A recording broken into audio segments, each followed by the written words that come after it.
6월 네 번째 주일을 맞이하여 주 앞에 나와 제단을 쌓는 여러분 모두의 하나님의 축복이 함께 하시기를 주의 이름으로 축원을 드립니다. 오늘 이 말씀을 중심으로 우리가 세워야 할 것이라는 설교의 제목으로 함께 은혜를 나누고자 합니다. 어느 날 똥개가 강아지를 데리고 집안을 벗어나 세상 구경을 하게 되었습니다. 오랜만에 집을 떠나 세상 구경을 하니까 얼마나 강아지들이 좋겠습니까? 지나가는 길에 강아지들이 장난치며 하수도 속으로 들어가라고 하자 똥개가 멍멍 얘들아, 우리는 법도가 있는 집안이란다. 가풍을 지켜야지라며 타일렀습니다. 그러다가 길가에서 똥을 발견하고는 온 가족이 그것을 먹으며 시장길을 달랬다고 합니다. 그때 세파트 가족이 지나가다가 똥개 가족을 보고 비난하기 시작했습니다. 왈 똥개야, 너는 왜 맨날 똥만 먹고 있니? 가풍 좀 지켜라. 그러자 똥개가 말합니다. 멍멍, 너는 왜 무례하게 밥 먹는데 똥 얘기를 하고 있느냐라고 했다고 합니다.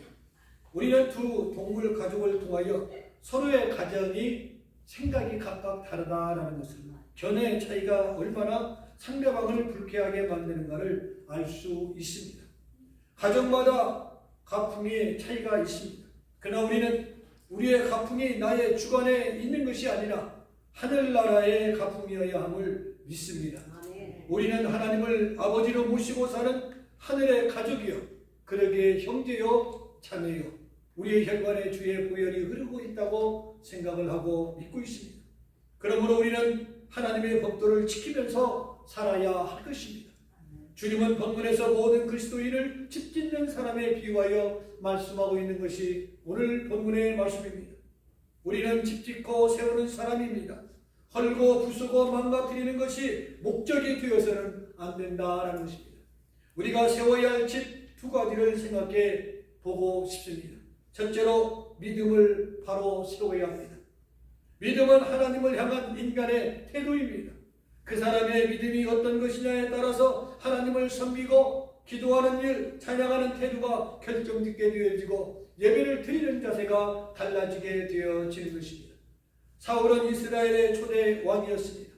시의원이나 상하의원, 장관이나 주지사가 되는 것도 결코 쉬운 일이 아닌데 그는 단번에 왕자에 올랐던 것입니다. 그 당시 남자가 오를 수 있는 최고의 자리가 뭐야? 왕이었습니다. 그러나 그는 믿음의 집을 세우는 일에 실패했습니다. 다윗을 경쟁자로 여기고 그를 죽이기 위해서 정사를 제쳐둔 채 뒤를 쫓아다니기에 바빴습니다. 질투로 눈이 어두워졌기 때문입니다. 솔로몬 왕도 자기 관리에 실패했습니다. 수많은 첩을 왕궁으로 끌어들여 향락을 일삼고 첩들이 가지고 온 우상을 섬기고 우상 신전을 동서남북에 세우기 시작을 했습니다. 사울 왕조는 강대로 끝났습니다. 그의 후손 중에 단 한 명도 벼슬자리에 오르지 못하고 가문을 문 닫고 말았던 것입니다. 솔로몬 왕은 국가 분열에 단초를 제거하고 나라가 두 개로 나누어졌던 것을 보게 되어집니다. 여러분, 미국의 가수 하면은 마이클 잭슨을 생각하지 않을 수 없을 것입니다. 마이클 잭슨은 1958년 인디애나 주에서 태어났습니다. 그는 독특한 음색과 아무도 흉내내지 못하는 안무로 최정상의 자리에 올랐습니다. 1970년 발표한 앨범은 전 세계적으로 1780만 장에 팔렸습니다. 그 값을 돈으로 환산할 수가 없다라고 표현을 했습니다. 그 이후 그가 발표한 노래마다 히트작이 되어졌고 무대 위에서 그가 숨을 내쉬고 손가락을 동작할 때마다 그의 팬들은 어떻게 됐습니까? 쓰러졌다 일어났다, 일어났다 쓰러지기를 반복했던 것입니다. 그러나 그는 자기를 세우는 일에 실패하고야 만 것입니다. 불치의 병마와 싸워야 했고 성추문 스캔들이 떠나지 않았습니다. 그러다가 2009년 6월 25일 우리나라 6.25 사변 여러분 기억하실 것입니다. 2009년 6월 25일 캘리포니아에 있는 그의 저택에서 프로포폴 과다 투여로 인하여 심장마비로 51세에 세상을 떠나고 말았습니다. 자기 관리에 실패한 것입니다. 성공도 잘못 관리하면 실패가 되고 실패도 잘 다루면 성공도 될 수가 있다는 것입니다.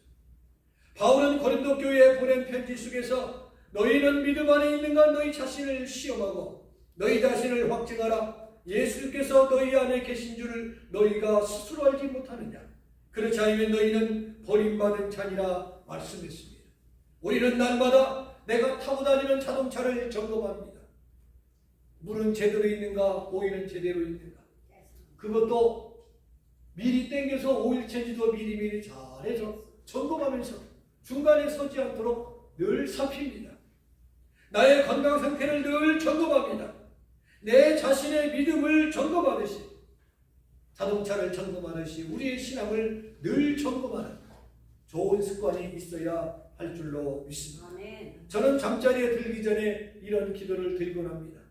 주님 오늘도 함께해 주셔서 감사합니다. 그리고 아침에 일어나면 이런 기도를 드립니다. 주님 오늘 누구를 만나야 합니다. 이런저런 일을 해야 합니다.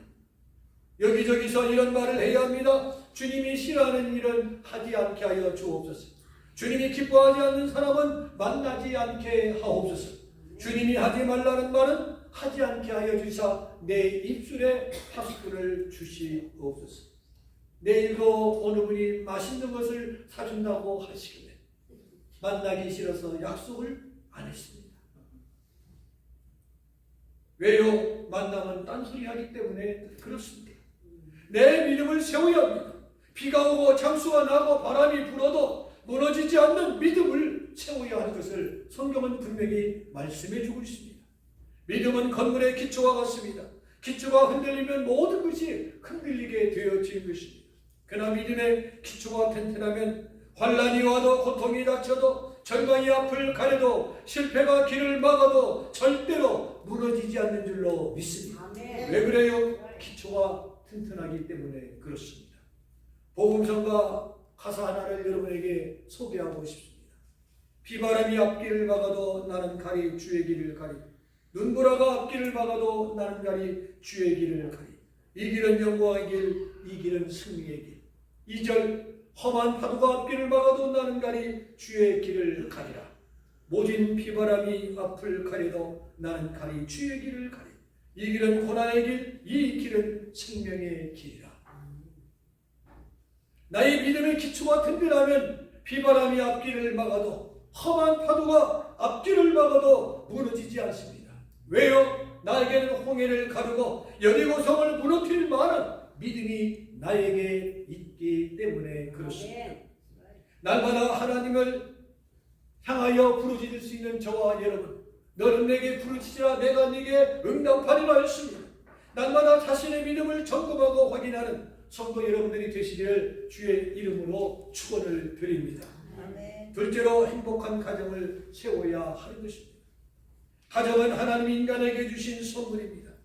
짐승의 세계를 얻었습니까? 짐승의 세계는 집합과 동거는 있지만 3, 4대 협의한 공동체는 없습니다. 이어가도록도 못합니다. 집을 지을 때 기초가 끝나면 무엇을 세웁니까? 기둥을 세웁니다. 가정 역시 말씀의 기초 위에 믿음의 기둥을 세우고 집을 지어 나가야 반듯하게 서 나갈 수가 있는 것입니다.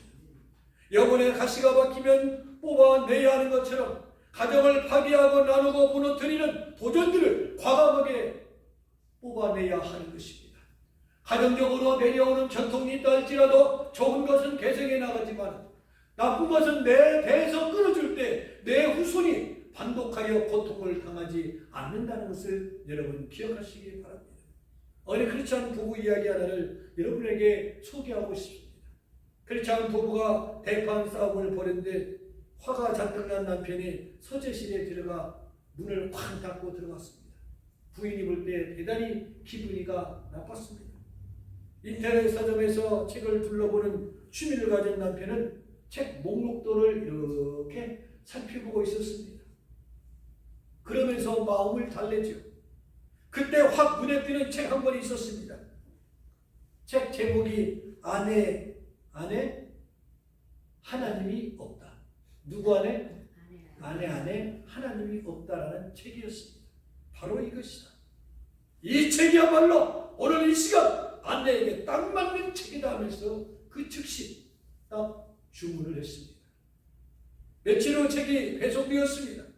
남편은 아내에게 불속 책 한 권을 선물로 내밀었습니다. 이 책 읽고 좀 변해라 하는 마음이 목구멍까지 올라왔지만 말은 못하고 책 한 권을 건네주었습니다. 책을 받은 아내가 책 제목을 읽어보고는 이렇게 말합니다.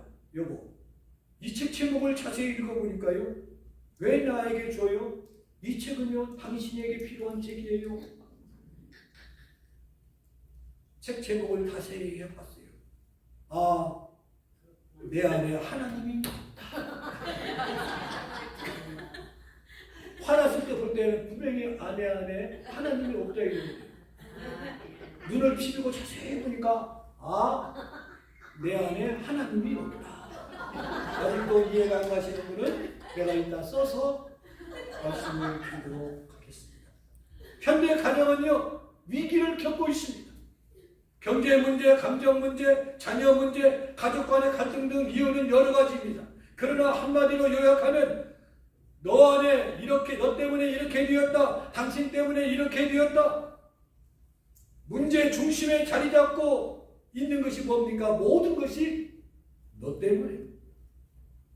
다시 말하면 나는 잘못이 없는데 너 때문에 이 모양 이 꼴이 되었다는 발상과 사고가 우리를 지배하고 있다는 말입니다.